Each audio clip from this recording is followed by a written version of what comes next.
Okay, so we got the Waterfall faucet here. Super nice, really liking this.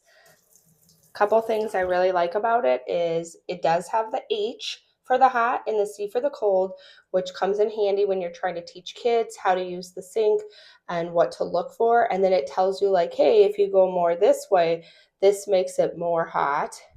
And if you go this way, this makes it more cold. So I find it really helpful for teaching my little ones this. And then pull it up. This is how it flows. It has a really nice flow to it. You can push this down to stop the water there. And then easy, just pop it right back up. Just a single tap, which is really nice. You don't have the, part to pull up in the back that some of them have. And then it's sometimes hard or gets stuck or gets in the way. You don't have that with this. So I was able to put like a mirror right behind it. If you see, it's overlapping a little bit. If I had the pull up to stop the drain, I wouldn't be able to put the mirror there. I would either have to raise it or I would have more difficulties. And then for putting it in, you just kind of plop it right in and you just screw these right here.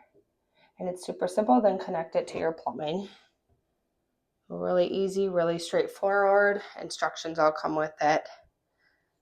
And there you have it.